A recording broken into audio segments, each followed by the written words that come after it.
À travers la planète, plus de 2 milliards de personnes se disent chrétiennes. Mais les gens savent-ils vraiment ce que c'est qu'être un chrétien? Le monde s'est amélioré ou aggravé ces dernières années avec une forte croissance des personnes religieuses. Dans la Bible, le mot chrétien est utilisé 3 fois dans le Nouveau Testament et il signifie en grec « petit Christ », c'est-à-dire que le vrai chrétien est un imitateur de Jésus-Christ. Dans le livre des Actes des Apôtres, au chapitre 11, au verset 26, les disciples de Jésus ont d'abord été appelés chrétiens parce que leur comportement et leur activité étaient très semblables à ceux du Christ. Malheureusement, le mot chrétien a perdu son sens et est généralement utilisé pour décrire quelqu'un qui est religieux ou qui a de bonnes valeurs dans la vie, plutôt que de faire référence à un véritable disciple du Christ. Beaucoup se considèrent comme chrétiens simplement parce qu'ils vont à l'église ou parce qu'ils aiment faire du bien aux autres. Mais sachez qu'être une bonne personne ne fait pas de vous un bon chrétien. Vous devez vous repentir de vos péchés, reconnaître que Jésus est mort sur la croix pour porter votre culpabilité et croire que Dieu l'a ressuscité des morts afin que vous soyez pardonnés et que vous receviez la vie éternelle. À partir de là, vous devez obéir à la parole de Dieu, car c'est la marque d'un vrai chrétien. Regardez ce qui est écrit dans la Bible. Il est lui-même la victime expiatoire pour nos péchés, et non seulement pour les nôtres, mais aussi pour ceux du monde entier. Si nous gardons les commandements du Christ, nous savons par là que nous l'avons connu.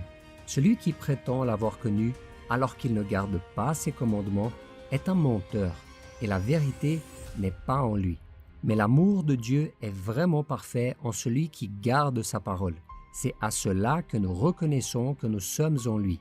Celui qui affirme demeurer en Christ doit aussi demeurer comme lui-même a vécu. Si vous avez remis votre vie à Jésus et avez cherché à respecter ses commandements, alors vous devez cesser de faire ces 4 choses. Être un chrétien uniquement en apparence.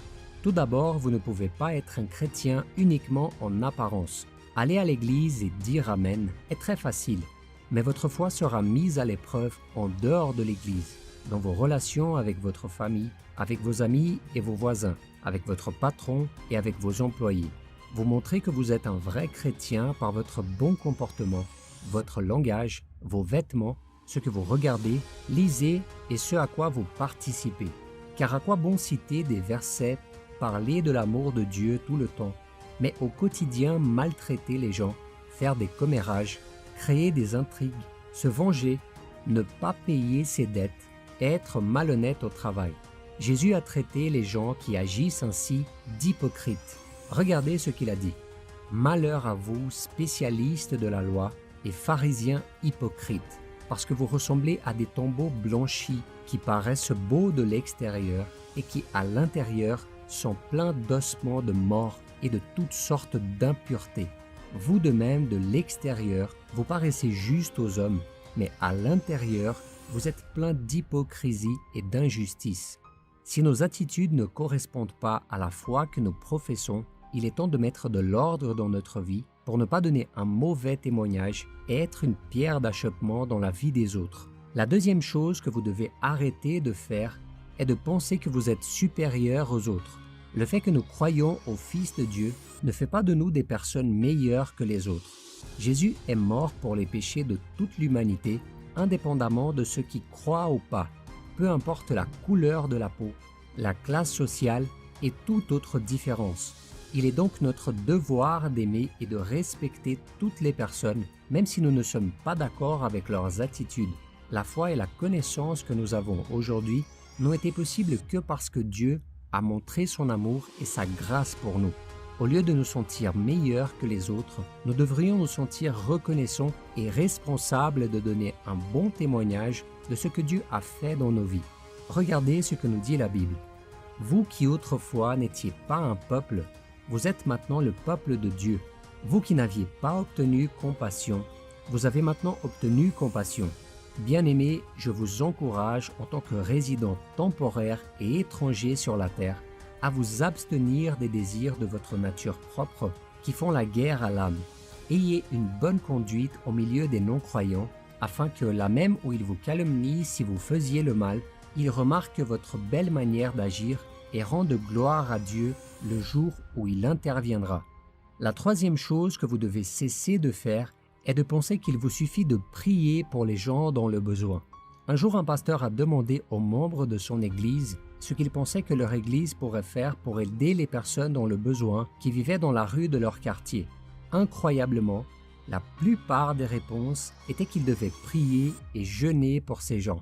En d'autres termes, inconsciemment, il semble que les gens pensent que lorsqu'ils prient, Dieu envoie des anges du ciel avec des sacs de vêtements, de la nourriture, des médicaments et toutes les choses dont les gens ont besoin. Mais nous ne pouvons pas oublier que la foi sans les œuvres est morte, c'est-à-dire que nous devons avoir des attitudes qui démontrent ce que nous croyons. Sinon, il ne suffit pas de prier et de jeûner. Regardez ce que Dieu a dit au peuple d'Israël qui jeûnait et priait mais ne pratiquait pas le bien. Voici le genre de jeûne que je préconise. Détacher les chaînes dues à la méchanceté, dénouer les liens de l'esclavage, renvoyer libres ceux qu'on maltraite. Mettez fin aux contraintes de toutes sortes. Partage ton pain avec celui qui a faim et fais entrer chez toi les pauvres sans foyer. Quand tu vois un homme nu, couvre-le. Ne cherche pas à éviter celui qui est fait de la même chair que toi. La quatrième attitude que vous devez cesser d'avoir est de dire du mal des chrétiens d'autres confessions et de doctrines différentes. Jésus a dit que ses disciples seraient connus pour s'aimer les uns les autres. Mais ce que nous voyons aujourd'hui, ce sont des chrétiens qui se critiquent les uns les autres et s'offensent même sur les réseaux sociaux en raison de doctrines et de points de vue différents. Cela ne fait que créer des divisions et devient un mauvais témoignage pour ceux qui ne connaissent pas encore l'Évangile. Je sais que nous devons examiner la Bible et juger tout enseignement erroné, mais ce qui fait de nous des chrétiens avant tout, c'est notre dépendance et notre obéissance à l'égard de notre Sauveur Jésus-Christ et notre effort pour respecter ses commandements. Nous ne devons donc juger personne, car seul Dieu connaît le cœur de chacun. Regardez ce que Jésus a dit. Ne jugez pas afin de ne pas être jugés, car on vous jugera de la même manière que vous aurez jugé, et on utilisera pour vous la mesure dont vous vous serez servi. Ce sont les 4 attitudes que tout chrétien doit cesser de pratiquer pour donner un bon témoignage, car la marque du véritable disciple du Christ est l'amour et l'obéissance à la parole de Dieu. Si vous avez aimé ce message, partagez-le avec vos amis et votre famille et abonnez-vous à la chaîne. Regardez aussi ces autres vidéos que nous vous avons laissées en recommandation. Je suis sûr qu'elles contiennent un message indispensable pour votre vie spirituelle. Laissez votre commentaire juste en dessous. Que Dieu vous bénisse, je vous attends dans la prochaine vidéo.